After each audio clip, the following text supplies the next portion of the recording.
कि बच्चों का कहना है कि सर आप भी क्लास लेने आए, तो अब हम भी प्रयागराज में क्लास लेने आएंगे। हाँ सर, आज प्रयागराज की धरती पर आए, क्या कहना चाहेंगे, क्या कुछ बच्चों के लिए सौगात लाए हैं?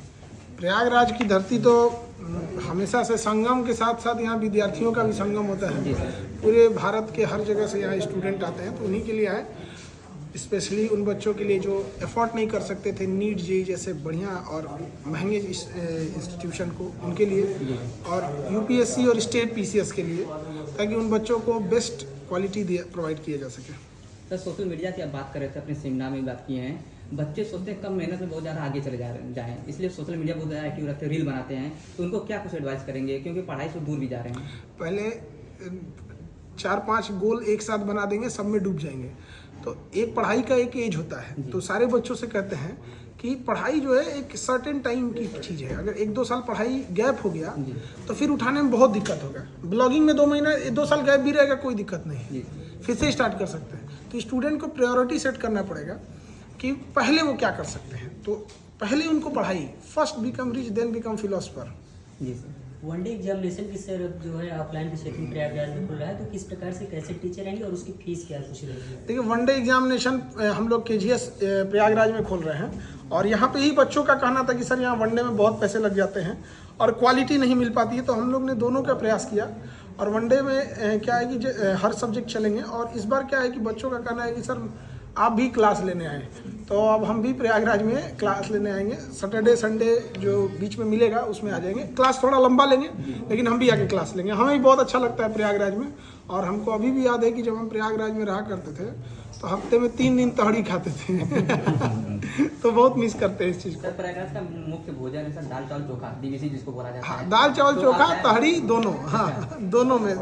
हफ्ते में मेन चीज़ तो यही 2-4 दिन यही चलता है स्टूडेंट के बीच। सर, कुछ लोग कह रहे थे आप प्रयागराज में कर्ज उतारने आ रहे हैं प्रयागराज का। वही बात अब कहिए कि जहाँ आदमी रेडी रहता है वहाँ का कर्ज तो उतारना ज़रूरी रहता है। और सर, इलाहाबाद यूनिवर्सिटी से कुछ जुड़ी यादें आप बता सके तो? देखिए, अभी तो मेन बच्चों का मेन फोकस करना है, उनको कैसे रिजल्ट दिया जा सके। अभी बच्चों को जब हम देखते हैं तो उनको बड़ा तकलीफ होता है कि वो बच्चे घर से, कुछ लोग के गार्जियन कर्जा लेके भेजे हैं, कुछ के गहने गिरवी रख के भेजे गए हैं, और ये लोग जब बच्चे पढ़ने आते हैं तो कई बार संगत का प्रभाव पड़ता है या कुछ ऐसा हो जाता है कि उन लोग का बीच रास्ते से भटक जाते हैं। बहुत सारे स्टूडेंट्स यहाँ पर आते हैं यूनिवर्सिटी में, और बहुत सारी चीज़ों में वो एक तरीके से घूम जाते हैं, अपना टारगेट नहीं रख पाते। ये आपने भी फील किया उनमें होगा। सेंट्रल रहने की ज़रूरत है, जो प्रॉपर अपने टीचर्स के गाइडेंस में रहें, सोशल मीडिया का मिसयूज़ ना करें, और हमेशा ये सोचें कि खाली अगर वापस लौटेंगे तो किस काम के रह जाएंगे। जब पेपर लीक का मामला भी आजकल बहुत ज़्यादा देखिए, पेपर लीक एक ऐसी समस्या है, हर जगह हो रहा है, और ये सबसे बड़ी समस्या इसमें समझिए क्या है कि छोटा मोटा चीज़ें बाहर आती हैं, मेन चीज़ बाहर भी नहीं आ पाती कितना लीक हुआ है। यूनिवर्सिटी से आप खोलने का प्लान कर रहे थे सर उसको? हाँ, यूनिवर्सिटी हम लोग खोलने का प्लान कर रहे थे, बट वहाँ पे लोगों को पता चल गया तो ज़मीनें को 10 गुना महंगा कर दिए, तो अभी फिलहाल वो जगह चेंज करके दूसरे जगह खोलेंगे। सर, प्रयागराज को और सौगात मिलेगी क्या? अब प्रयास रहता है जितना कर्ज उतार सके लोग, और प्रयास यही है। बच्चों से भी कहते हैं कि खाली हाथ लौटना बहुत टफ हो जाएगा। जितने बच्चे पढ़ाई कर रहे हैं उन सबसे यही कहते हैं कि अगर आप यहाँ से खाली हाथ लौटेंगे तो समाज जीने नहीं देगा, तो बेटर है कि ना उन्हें जीने देगा ना उनके गार्जियन को जीने देगा। तो ये ज़रूरी है कि यहाँ से किसी भी कीमत पे खाली हाथ ना लौटे। सर, आपने हॉस्पिटल भी खोला है जैसा कि विशाखापट्टनम में, तो सर क्या ऐसा कुछ यहाँ पे भी देखने को प्रयागराज में भी खोलेंगे, अभी पहले पटना वाला फुल फ्लेजेड कर ले, बनारस में भी खोलेंगे, और प्रयागराज में खोलेंगे। बट क्या है ना, ये हॉस्पिटल वाला जो चीज़ें होती हैं उस पर बहुत रिस्पॉन्सिबिलिटी की चीज़ रहती है, जिस वजह से बड़ा उसको फूंक फूंक के कदम रखना पड़ता है। तो जैसे एक बार वहाँ हो जाएगा तो प्रयागराज में, यहाँ पे भी खोलेंगे प्रयागराज। सर, आपके हॉस्पिटल का जो है मुद्दा जो सदन में भी उठा था कि कम फीस में खान सर जो है अच्छी स्वास्थ्य के लिए व्यवस्था कर दे रहे हैं, तो ये सरकार क्यों नहीं कर पा रही, इतनी सस्ती दवाई क्यों नहीं वितरण हो पा रहा, क्योंकि सस्ती जाँच क्यों नहीं पड़ रही है? ये बेटर होता आप सरकार से पूछते हैं, हम तो कर ही रहे हैं क्योंकि कमियां उनके पास है करने वाला। नहीं तो हम तो कहते हैं कि अगर मान के चलिए कोई अस्पताल आपको लगता है कि ये सरकारी अस्पताल है और ये ठीक नहीं चल रहा है, तो उनसे कहिए कि हमको भाड़ा पे देगा तो दे दे। सर, स्कूलिंग शिक्षा पे आप क्या कहेंगे? 5 से लेकर 10 तक 11 तक उसमें और सुधार की जरूरत है, एकदम आउटडेटेड है। बच्चा स्कूल के बाद उसके ट्यूशन पढ़ना जरूरी हो जाता है, इसमें सुधार की ज्यादा जरूरत है। Judiciary sir online batch sir कब से आने वाली, कुछ विद्यार्थी प्रयास कर रहे हैं हम लोग भी जुडिशरी को बहुत जल्दी दे दें, क्योंकि जुडिशरी की फीस काफी महंगी है। ठीक है। सबसे ज़्यादा जो ग्रामीण क्षेत्र के लोग आते हैं, जो स्टूडेंट होते हैं ज़्यादातर ग्रामीण के हैं, तो उनको सबसे मेन दिक्कत होती है हॉस्टल की। यहाँ कुछ ऐसा देखिए हॉस्टल में हम लोग मजबूर हैं, हम लोग का खुद का कोचिंग दूसरे के रेंट पे चल रहा है, उनसे ज़्यादा परेशान हम लोग बच्चों से ज़्यादा और मोनोपोली बहुत ख़राब होती है। तो उसमें ऐसा चीज़ है ना कि ये हम लोग खुद ही त्रस्त हैं।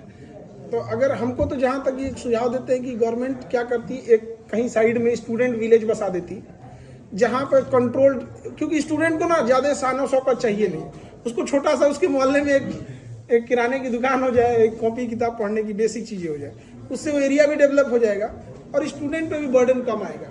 अरे एक लाख सवाल रहेगा सर, जैसा कि हम लोगों को मोटिवेट भी करते हैं, ज्ञान भी देते हैं, हर वर्ग के लोग आपको देते हैं, तो हम लोग इन्फ्लुएंसर हम लोग को क्या सलाह देना चाहेंगे?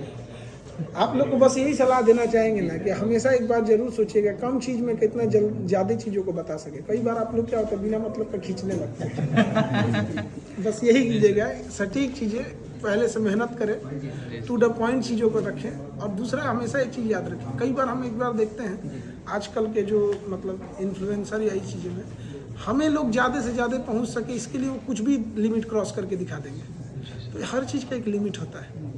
एग्जाम्पल के तौर पे बताते हैं आपको, हमारा यहाँ हॉस्पिटल था, आईसीयू में एक कैमरा लेके घुस गया। आईसीयू में एक ऐसा चीज़ होता है ना, कोई मरीज बेहोश है, किस पोजीशन पे है, कैसे उसको रखा गया है, क्या कपड़े पहना है, क्या कपड़े नहीं पहना है, वहाँ अब उसको बस ये है कि हमको जल्द हमको ये करेंगे, ये चीज़ें बहुत ख़राब हो जाती हैं। तो बस एक हर चीज़ का एक वो होना चाहिए, बेस्ट जो है एक फॉरेस्ट रेंज अफसर का जो रिजल्ट आया है उसमें खान से ग्लोबल से जो है लगभग 24 में से 18 पोस्ट सफलता 24 में से 18 रिजल्ट हमारे यहाँ से हुआ है। और सबसे बड़ी चीज़ क्या है, जो उसमें रैंक 1 है वो हमारे यहाँ से 9 बैच लिए, 9 बैच खरीदे। हम कहेंगे भैया ये 9 बैच काहे लिए, तो पता चला कि वो 9 बैच खरीद कर और खुद जाके गवर्नमेंट स्कूल में पढ़ाते थे।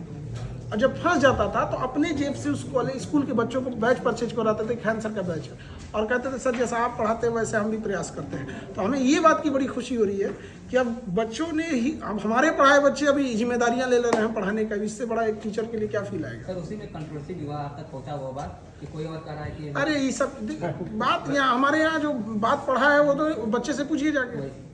सर एक बार कम शब्दों में आपकी जो फ्रेंचाइजी यहाँ खुल रही है वो बच्चों के लिए कैसे लाभ करेगी?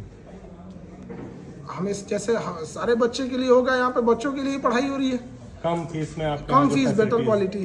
सर आप बोल रहे थे कि आप प्रयागराज आएंगे तो किसी बच्चे के यहाँ रुकेंगे, उसके यहाँ कुछ उनके यहाँ खाना खाने जाएंगे। स्टूडेंट वाला खाना हमको बहुत अच्छा लगता है। ठीक है, थैंक यू।